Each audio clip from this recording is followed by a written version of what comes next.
안녕하세요, 여러분. 오늘은 우리가 흔히 듣는 두 가지 정치 체제, 민주주의와 공화국에 대해 깊이 있게 이야기해 보려고 합니다. 이 두 용어는 종종 혼용되거나 잘못 이해되곤 합니다. 하지만 이 개념들을 제대로 이해하는 것은 우리가 살고 있는 사회와 정치 체제를 명확히 파악하는 데 매우 중요합니다. 오늘의 주제는 단순한 개념 설명을 넘어 역사적 사례와 철학적 논의를 통해 민주주의와 공화국의 본질을 탐구하는 시간이 될 것입니다. 자, 그럼 시작해 볼까요? 먼저 민주주의에 대해 이야기해 보겠습니다. 많은 사람들이 민주주의를 단순히 다수결의 원칙으로 정의합니다. 이는 틀린 말은 아니지만 민주주의의 본질을 완전히 설명하기에는 부족합니다. 민주주의는 기본적으로 다수의 지배를 기반으로 한 정치 체제입니다. 즉, 다수의 의견이 정책 결정과 법률 제정에서 우선시된다는 뜻이죠. 그런데 여기서 중요한 질문이 하나 생깁니다. 다수의 결정이 항상 옳은가요? 예를 들어볼까요? 역사적으로 다수결 원칙이 극단적으로 작용했던 사례 중 하나는 과거 미국 남부에서 벌어졌던 린치 폭력 사건입니다. 한 무리가 모여 특정 개인을 처벌하기로 결정했다고 가정해 봅시다. 그 결정이 다수의 의견이라고 해서 정당화될 수 있을까요? 물론 아닙니다. 이런 상황에서는 다수의 결정이 오히려 소수의 권리를 침해하고 심각한 부당함을 초래할 수 있습니다.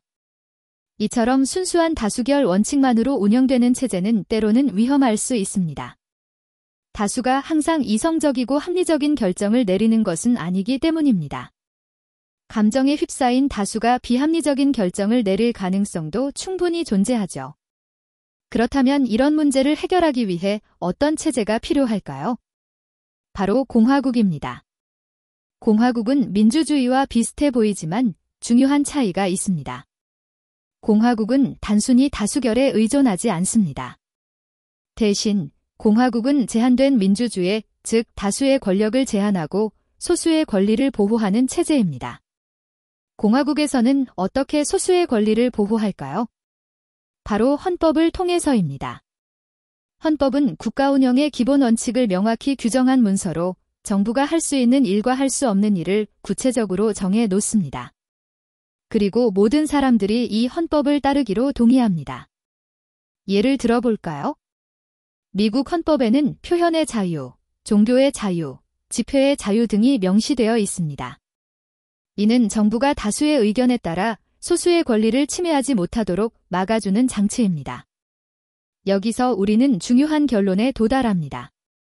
민주주의는 다수결 원칙에 기반을 둔 체제이고 공화국은 이 다수결 원칙에 제한을 두어 소수를 보호하는 체제라는 점입니다. 다시 말해 순수한 민주주의에서는 다수가 곧 법입니다. 하지만 공화국에서는 헌법이라는 기준이 법 위에 존재합니다. 헌법은 일종의 룰북 역할을 하며 아무리 많은 사람들이 동의한다고 해도 헌법에서 금지된 행동은 할 수 없도록 제한합니다. 예를 들어 만약 어떤 법안이 다수결로 통과되었지만 그것이 헌법에 위배된다면 어떻게 될까요? 공화국 체제에서는 그 법안은 무효가 됩니다. 이는 소수를 보호하기 위해 반드시 필요한 장치라고 할 수 있습니다. 역사를 통해 이 차이를 더 명확히 이해할 수 있습니다. 고대 그리스 아테네는 순수 민주주의를 채택했던 대표적인 사례입니다.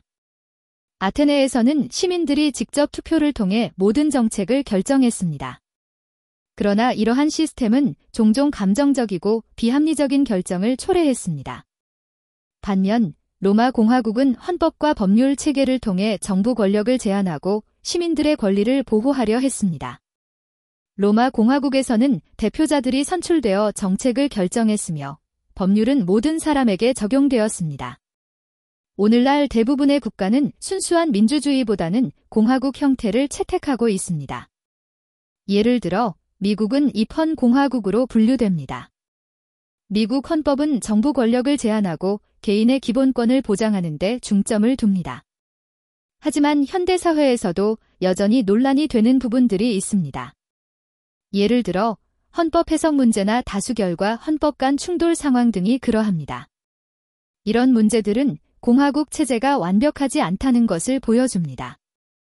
그러나 중요한 점은 공화국 체제가 순수한 민주주의보다 더 안정적이고 지속 가능한 시스템이라는 것입니다. 이는 단순히 다수를 위한 것이 아니라 모두를 위한 시스템이라는 점에서 그렇습니다. 그렇다면 이 모든 것이 우리에게 주는 교훈은 무엇일까요? 첫째, 우리는 단순히 다수가 옳다는 생각에 빠지지 말아야 합니다. 다수결 원칙은 중요하지만 그것만으로는 충분하지 않습니다. 둘째, 헌법과 같은 제도적 장치가 왜 중요한지 이해해야 합니다. 헌법은 단순한 문서가 아니라 우리 사회를 지탱하는 기본 틀입니다. 셋째, 시민으로서 우리의 역할을 잊지 말아야 합니다. 아무리 훌륭한 제도라도 시민들이 그것을 지키고 실현하려 하지 않으면 무용지물이 될 수 있습니다. 오늘 우리는 민주주의와 공화국의 차이에 대해 깊이 있게 알아보았습니다. 민주주의는 다수결 원칙을 기반으로 하지만 공화국은 이를 넘어 소수를 보호하고 모두에게 공정한 시스템을 제공합니다. 여러분께서는 오늘 이야기를 들으면서 어떤 생각이 드셨나요? 우리가 살고 있는 사회는 얼마나 공정하게 운영되고 있다고 생각하시나요? 댓글로 여러분의 의견을 남겨주세요. 오늘도 시청해주셔서 감사합니다.